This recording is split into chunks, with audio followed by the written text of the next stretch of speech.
Term limits to me are every time we run for office.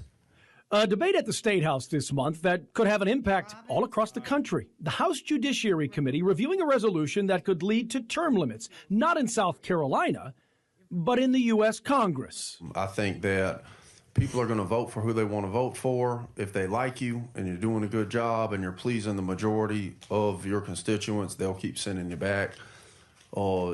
To me, term limits arbitrarily tie the hands of the general public. The plan to impose congressional term limits is easier said than done. It requires an amendment to the U.S. Constitution.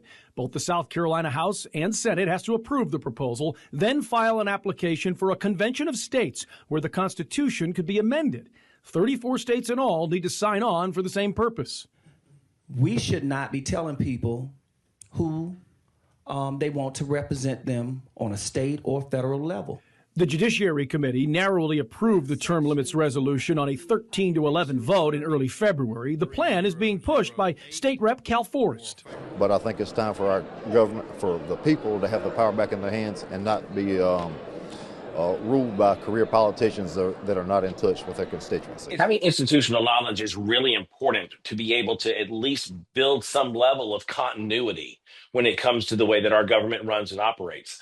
And yet at the same time, you want to be able to infuse new ideas. We need infrastructure. In South Carolina, that institutional knowledge comes from longtime Congressman Jim Clyburn and Senator Lindsey Graham, two prominent voices for a smaller state like South Carolina, who political analysts say, quote, bring home the bacon for the Palmetto State. Still, a recent poll by RMG Research shows 79% of likely voters in South Carolina would support the state calling for an amendment proposing a convention to enact congressional term limits. Those loud voices would then be lost.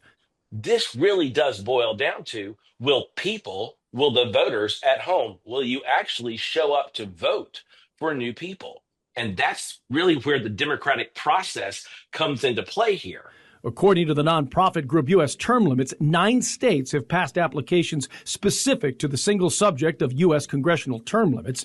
This year, the resolutions have also been introduced in at least 20 states. There are people who spend their lives and their energies trying to get amendments to the Constitution passed. But when you only got 9 states right now out of 50 who have agreed to hold a constitutional convention on term limits alone, that's a long, long, long way from the finish line. Critics of the proposal point to the fact that South Carolina's own legislature doesn't have term limits and argue lawmakers here shouldn't be taking action to impose them in Washington. But that, too, is something the man backing the plan under the State House dome would also support. Sometimes it can almost burn you out a little bit, but it's a very rewarding thing, and I want to keep on doing it as long as I'm effective, but I cannot see myself in here forever.